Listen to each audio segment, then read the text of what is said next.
What's going on, y'all? Welcome back to another episode of The Jump. A lot of basketball to get to. NBA All-Star Weekend to talk about. Some drama across the league, but a ton of college basketball. We'll start out with something that happened about a week ago. Caitlin Clark ended up breaking the college women's scoring record, which soon will become the all-time scoring record. And it's been in 4 years, so it isn't one of those COVID records. And she did it in the most Caitlin Clark way possible on a pull-up logo 3. Covered by Gabby Marshall. Here comes Clark. How will she go for history? There it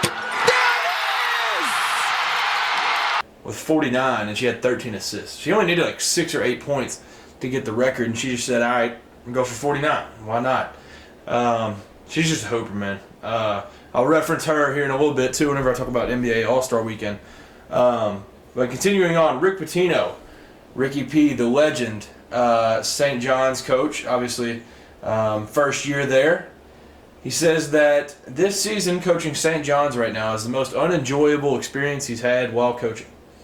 And he just absolutely ripped the team. He was like, we're unathletic, we can't guard anybody. He had some comments about the facilities. Yeah, it's tough times in New York. So, obviously, a legend. But never scared to say what's coming on his mind right now. Fairleigh Dickinson, the team that you all will know as the team that knocked off Purdue when they were a 1 seed last year.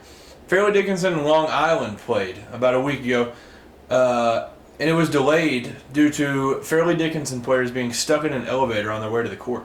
It was crazy. And then, to make it even better, Fairleigh Dickinson's social media team had a heyday with it. And like once they got home, they just took a video of their elevator like opening and closing, and they were like, ours works. So all-time memes coming from that. That was awesome. And I don't have this on here. Incarnate Word and who are they playing? Texas A&M Commerce had an absolute brawl yesterday. So if y'all didn't see that, go check that out. It was wild. I'll see if I can find a clip of it and put it in the video. But yeah, it was crazy. Chris Holtmann fired from Ohio State. Big question of who they will hire. It's not a blue blood job, but it's a very it's a attractive job for like a step up for a lot of people. They had lost 9 of their last 11 games, which ended up getting him fired. But then they beat number 2 Purdue 4 days later after his firing. So it was confusing. But yeah, I mean, that's a really bad loss for Purdue. But that job's just so like interesting to me because the top candidates are big names across college basketball right now, across the whole landscape of it. Lamont Paris was a big one. There's been big names rumored for it because of connections to Ohio. Brad Stevens, Billy Donovan, a bunch of different people. Chris Beard. There's been Mick Cronin, a whole bunch of guys. So that's going to be one to look out for. And I mean, they're kind of a step ahead of everybody else, so they'll probably have their say on who they truly go after, and they're not going to have to sit around delaying and waiting on like who will be left. So they'll probably start going after whoever their next coach will be pretty soon. Alabama, they have scored 100-plus points in a game 8 times this season.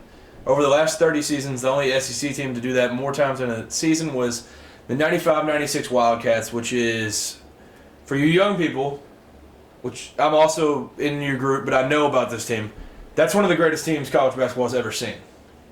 That's a pretty good company to be in. But yeah, I mean, Nate Oates, he's gonna Nate Oates. It's insane. He's gonna run and gun, and he's gonna shoot a whole bunch of threes. He's either gonna score 140 and beat you by 60, or they're gonna score like 60 and be cold that night and get throttled by an unranked team at home. So yeah, that's the story of the Alabama program. Number 1, UConn hosted number 4 Marquette over the weekend. The Huskies absolutely dominated. Let me pull up that final score. That game was crazy. 81-53. It was crazy because Marquette was averaging like 80 points per game in their last 5 to 10 games, whatever it was, and then they got held to 53.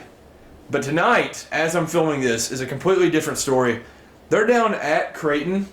Number 15 Creighton is beating them 61-43. And this week, UConn was the only team. It was the unanimous number 1 this week. They will not be next week. Big East, man. It'll chew you up and spit you out. The Big East is no joke, and I think that's showing in the dominance from McDermott and the boys tonight. So UConn, the tale of two worlds, the last 2 games. I'm going to talk a little bit about the game of the weekend, where College Game Day was. Obviously, it's my team. I'm not repping them right now, but as you can see, Kentucky fan. Number 22, Kentucky, at number 13, Auburn. This game had so much hype built up to it. Auburn fans, they played South Carolina this past weekend. I think they were top 10 at the time. They played them in the Jungle on Wednesday of last week. Beat them by 40, and they started camping out that night. And, you can hear it from John Calipari in the locker room in the pregame. He's like, they're not there to see Auburn. They're there to see Kentucky, which is facts. And College Game Day shows up. There's lines for that. The Jungle was absolutely rocking. The people that were there that I know, they said it's the lowest amount of Kentucky fans they've ever seen at one of those road games. It was a tough ticket to get. Get-in price was like $5.50. So it was crazy. And that crowd is, they have the stats to back it up. The top 3 best Division I home winning percentages in the last 3 seasons, Arizona and Kansas are tied. They're both 44-2 at home. And Auburn is third, 43-2 at home. They had won 16 straight games there. Hadn't lost a home game the entire year. They were 13-0 at home this year. They hadn't even played a game within 10 points at home this season. It's crazy how dominant they had been. Everybody had wrote Kentucky off. Nobody thought there was a chance. We were a 10.5-point underdog. That was the line that I saw. I saw it drifted a little bit. But you get the point. It's an insane place to play. Nobody believed in the Cats, and they got it done. It was the best game of all of the season so far. Obviously. We led 39-29 at halftime. A lot of people thought, there was a chance, but it was going to be us winning 90-85 or something of that nature. And this was just defensive, off the rip, too. 39-29, that doesn't even do it justice on how well we played defensively in that first half. Coming off that Ole Miss game where we also played lights out defense, so it's kind of just stacking bricks at this point. But in the first half, there's an Adu Thiero lob. I have no idea how he even got up to get it, but that play shut that arena up so fast. It was after back tip from Reed, throws it up to Antonio, and he throws the lob. It was absolutely beautiful. That one got me standing up out of the seat. That was electric. Oguna and Yenso, he balled out. He played, I think, 36 minutes. Just what a guy. He almost transferred in the offseason, and here he is, 36 minutes. I think he got 2 or 3 blocks in this game. He's had a game with 10 blocks in it. He's been balling. And I think as Trey is out, he's filled the role to perfection. He's just scoring when it's given to him. He's not forcing anything. And, Ugo, man. Shout out to him. He had that block in the first half, though, where they called it a goaltend originally, and then they were like, all right, we'll go check it, which is the stupidest rule in all of sports. It's so stupid. They go check it at the next commercial break or whatever, and then they take it off for them. So that was the first time it worked in our favor, but twice this season it's hurt us. So they ended up taking the 2 points off later on, but that rule has to change. They gotta go check that out in the offseason. But and then the refs, it was just a ref show to start the second half of that one. They were just calling everything. Anything to keep Auburn in it, they were calling it. Horrible officiating right out of the half. And I had people texting me. They were like, "Dude, there's no way this is how they come back. It's all just from the rest and stuff." But we're able to battle through all that. Prayers for Jalen Williams, though. He's just a hooper. I think he's a true senior right now. That could be wrong. So he could technically come back another year. But I mean, he's the second best player on that team, with no debate. You hate to see that happen. Like going into this game, they were, I think, the 11th best offense in the country and the 4th best defense in the country. And it's a testament to him, Janai Broome, Trey Donaldson, like a lot of these guards and stuff. Like Jalen Williams is just a hooper, man. So prayers for him. And let me see I think it was Jeff Goodman that ended up tweeting an update on it. Okay, it was from John Rothstein. Auburn's Jalen Williams, he's out for a couple weeks with a knee injury. He was averaging 13 points per game, 4.7 rebounds per game. So yeah, just like hopefully a speedy recovery for him, and he'll be pushing it for the SEC tournament, but for their chances of winning the SEC regular season, that doesn't look great for that. That whole second half, though, it was beautiful because Calipari is the man who taught me what floppy action was. It wasn't personally, but like we would run that crap. Like we would run that in like 2010, and that's where I was like, what is that? Like what is that we're doing right there? And then it's actually like NBA stuff, like it's professional, and he's just brought it to college, and that's what we ran the entire second half. Floppy action the entire time, and I know that was the first time a lot of people even heard of what it was because Jay Billis said it at least 150 times in the second half. But we just ran all like to dumb it down. There's a double screen at an angle. It's two bigs out at the block, angling towards the basket, so that Reeves can make a decision on which side he wants to run off of, and then he just kind of reads it off the screen, whether he wants to curl it, pop it, whatever. And he can shoot it, pump fake one, drive, get downhill. Like it's just a choice type of play. Like I don't know a football equivalent. I guess like a spacing route or something, but it's more complex. But we did that the whole second half, and then I felt a true coaching moment. In the second half, Adu kept setting it, and he was just dominating the screens. And they ended up just like selling out, trying to jump it, and so that Reeves couldn't get it. And I was like, just slip one of those. And then as soon as I said that, the next possession, Reed sees it, he hits Adu dunks it, and yeah, I just felt pretty proud of myself at that point. But yeah, you would think Auburn had never even heard of the floppy action because that was embarrassing defensively, truthfully. Reeves had another 20-plus outing on the road. He's just... Look, I've watched an insane amount of college basketball. The only players more impressive to me this year, I know there's a little bias to it, the only players more impressive this year have been Zach Edey and Kevin McCullough. There's no reason Antonio Reeves shouldn't be an All-American. First team All-American. Like, it's unreal what he's doing. The most underrated player in the country, and I just think people aren't giving him his props because they don't like watch him and they think that all these freshmen are the reason that he's out there hooping and stuff. But we also never trailed in this game. I think we led 38 minutes and some change. We were tied for like a minute 20. But yeah, never trailing in this environment is crazy. And every time that they would get their like crowd involved and stuff, we did a dagger to stop it. So it was awesome. Final was 70-59. The 11 points looks a lot better than if it would have been 70-61.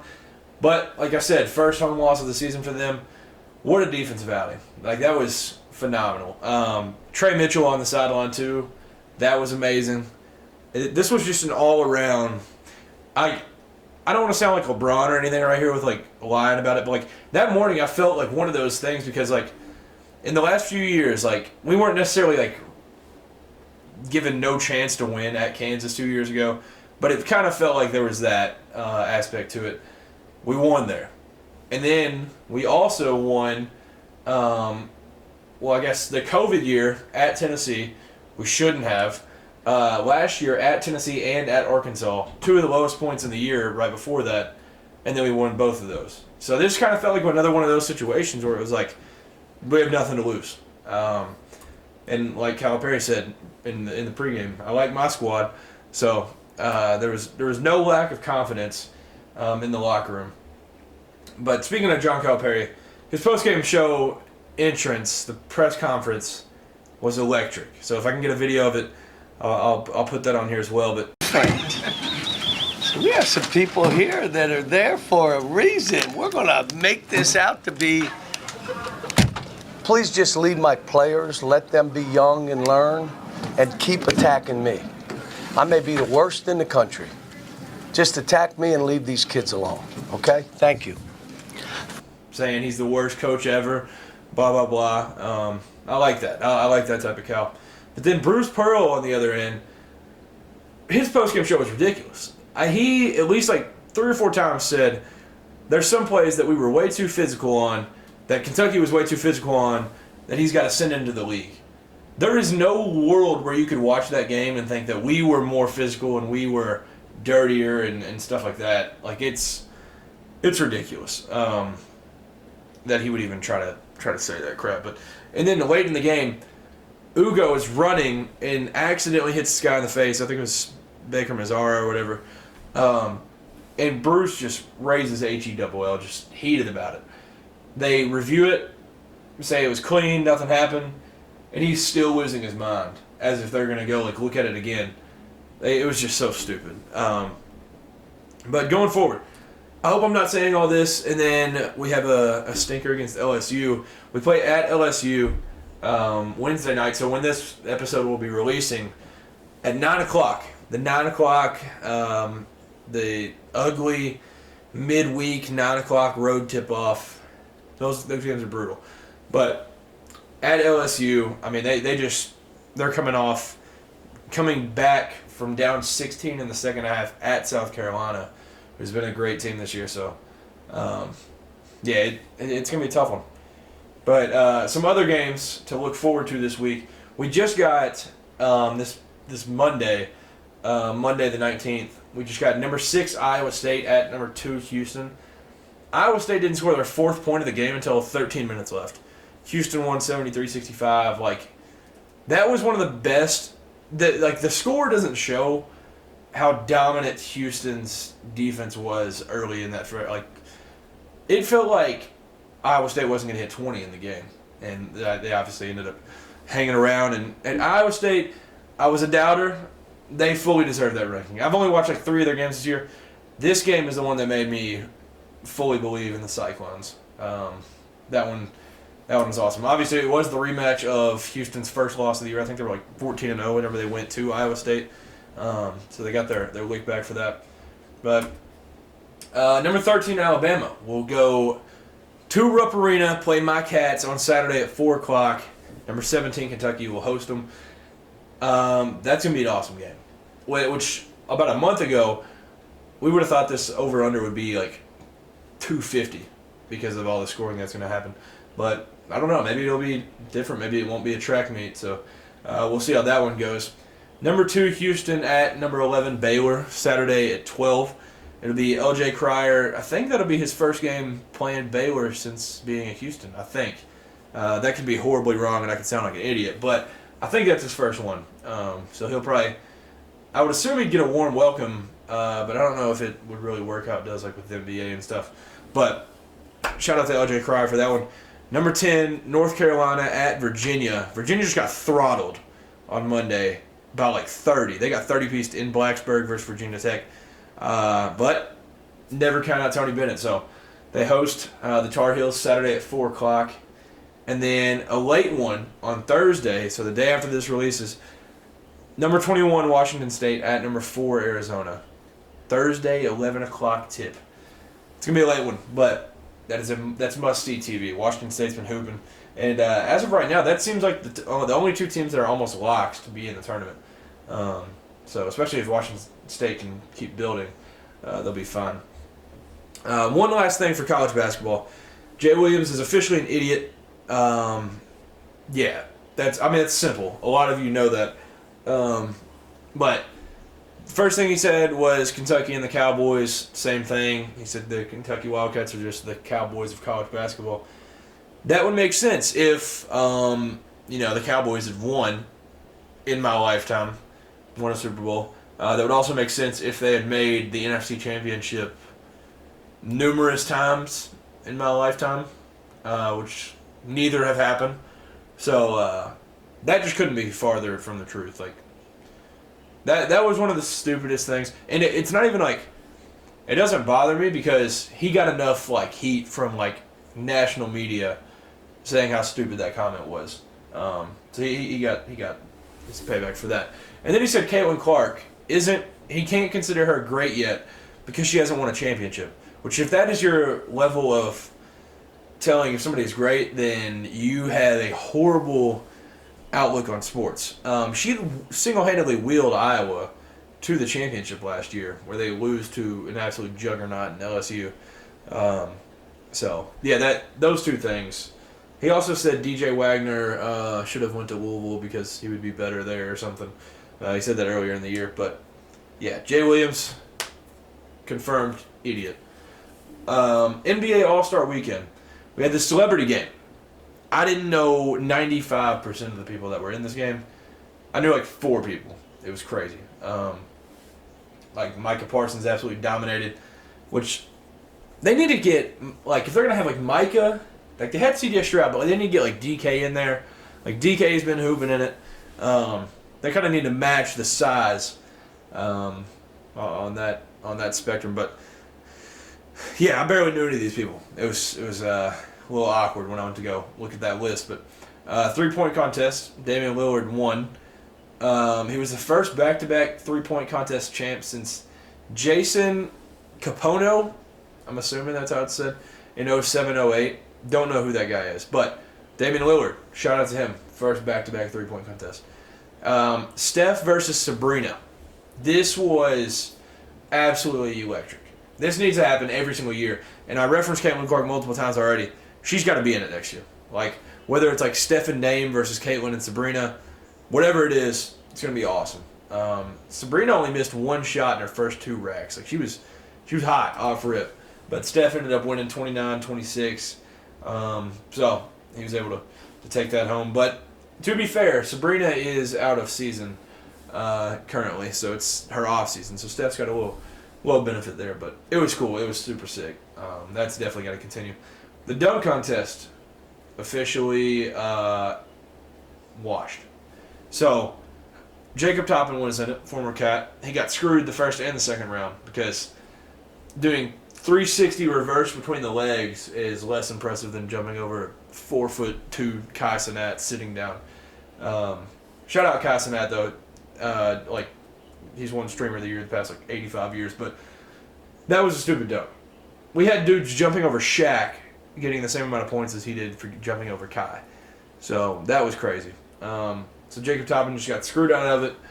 The crowd was literally booing that Jason Tatum was moving on because they knew that it was just some bogus stuff. It was wild. But he did end up bringing out a Terrence Clark jersey, and he had Terrence Clark's picture on the floor. So all that was cool. Love to see that. Shout out to him for that. Rest in peace, Terrence Clark. But, he was just doing the most basic dunks, just bringing out props for it. And it was stupid. It was a ridiculous dunk contest from him. But Mac McClung, he won. Honestly, the best dunk of the night was his first one, which I thought he might have used too early. He jumped over a guy, grabbed the ball in the air, passed it to himself in the air, caught it, and then dunked it. But that alone was worthy of going back-to-back. For the sake of mankind, Jaylen Brown should never be in the dunk contest again. That was ridiculous. Then, lastly, the All-Star Game. This was an interesting one. So, the East beat the West 211 to 186. Like it was the first time that that any teams hit 200, and they had it easily. And then Damian Lillard ended up getting named MVP, and he obviously got booed because Halliburton did like the same type of thing. It was 7 points less, but more efficient. And obviously it was in Indiana, and Indiana kind of has that little rivalry with the Bucks right now. I completely get it. Completely get the booing there. But the picture of the West is so crazy. That West team, like obviously they weren't trying. If they were trying, there's no team that you could even like make up that could beat that team. That team is ridiculous. Like the worst player on that's like Cat, which is insane considering he's the best player on the best team in the West. That's unreal. So I had this saved on Instagram. These are what I think it was Bleacher Report that ended up saying it. The ways to fix the All-Star game. So this was an extreme measure type of thing. The All-Star game conference winner gets home court advantage in the finals, which would be crazy because there's going to be guys that are in All-Star games that are like already out of playoff contention. Like what does Trae Young care if the East gets like home court advantage in the finals? Like they ain't going. The Hawks ain't going to the finals. Write that down. This does need to happen. King of the court, 1v1, just 3 dribbles max. And if y'all remember the picture or the video of the USA camp from like 3 or 4 years ago, might have been earlier than that. That video is phenomenal. It's just dudes hooping, just getting buckets. Like no way of stopping them. So I would absolutely love that. Someone said that we need to go back to rookies versus sophomores. I think that would be sick. I would actually love to see that. But yeah, something's got to be figured out. Something, no matter what, we got to figure something out. Because Adam Silver was upset. He ended up saying like, "You guys scored the most points in the All-Star game ever." Well, congrats. And then just like in the most depressing way possible, congratulated them. So he's sick of it. But yeah, I mean, Jason Tatum has said that he wants to do King of the Court and stuff. So I think that's that needs to be added for sure, and something needs to happen for the actual All-Star game. To wrap things up a little bit, the new NCAA teaser was leaked. This day was so awesome. This was probably about a week ago, once I'm uploading this. I got that tweet from Pete Nakos that they had changed their bio and said like official announcement coming in May or something, releasing in the summer. That had me just getting chills. Like I can't wait for this game. And then they had that teaser, which the teaser at the very beginning shows the Rose Bowl Stadium that's from the game. Not even like the real one, it's just from the game, and it looks realistic. Like they show some sneak peeks of the uniforms and stuff. Like it was phenomenal. That had me so hyped. And then today, as I'm recording this, we got the confirmed format for college football playoff once they go to 12 teams this next year. It's going to be 5, I guess, automatic bids, kind of. It's going to be 5 conference champions. And yeah, I think it's going to be in order from how they are ranked. So, like, if the SEC team has, like, 1 loss, but they won the conference, it'll go to, like, an undefeated. Which that's going to suck, because the first 4 have buys. So that 5th team, it's going to be, wow. I didn't even think about that till just now. But so it'll have SEC, ACC, Big 12, Big 10, and a group of 5 conference winner. And then it'll be the 7 of the other teams that get in. So that'll be cool. But yeah, I'm excited for the 12-team playoff. It's going to be awesome. And starting earlier, I think it was the end of last week, college baseball is officially back. And my Cats are kind of rolling right now. Let's see our record right now. We started the season at USC Upstate. We swept them 3-0, played Morehead State today, won 9-5, and then, we're ranked 24th. I didn't even realize that.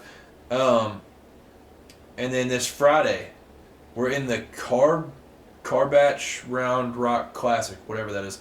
We play Washington State, Texas State, and Kansas in that. So something to look forward to for any Kentucky fans tuned in. But yeah, baseball, college baseball, nothing like it, man. Other than that, let's see if I'm missing anything. Oh, Alabama, they hired 2 offensive coaches. Nick Sheridan, I feel like I know that name, but I don't know where he's from. He was hired as the OC/QB coach. Let me see where this guy's from. Oh, I didn't even know that. He was the quarterback coach at... Oh, okay. So he was the tight ends coach at Washington recently. Former Western Kentucky coach. Heck yeah. So, shout out the Toppers. But he played at Michigan. So that's interesting. So he is one of the OCs. And then Jamarcus Shepard, the wide receiver coach that's coming from Washington with him, he's the co-OC with him there. So that'll be cool. This was something that I had noted for UConn because prior to tonight, I was like, there's nobody stopping them. Shaka Smart on UConn, he said that's the best UConn team that we've played since I've been in the Big East. The thing that makes them great is there's zero entitlement with their team. No one cares who scores. That's the thing that makes them really great. Which I think that's truthfully the thing that makes them like what they are right now. But they're getting throttled tonight. So let me do an update on that score before I head out. They're down 10. They battled back. They're down 10. Official TV timeout, 4:29 left. So as long as Creighton just handles business, they'll get that done. But yeah, I think that'll just about do it for this episode. Thank you for tuning in. Share this podcast with family, friends. I look to continue the weekly uploads and have confirmed guests soon. So once again, thank you for tuning in to another episode of The Jump. Comment your thoughts on All-Star Weekend. Like, comment, subscribe. It means a lot, goes a long way. Go check out the socials. That's thejumpsports_ on Instagram and just thejumpsports on TikTok. So thank you all for tuning in. Have a great rest of the week. Enjoy the great college basketball this weekend, and peace.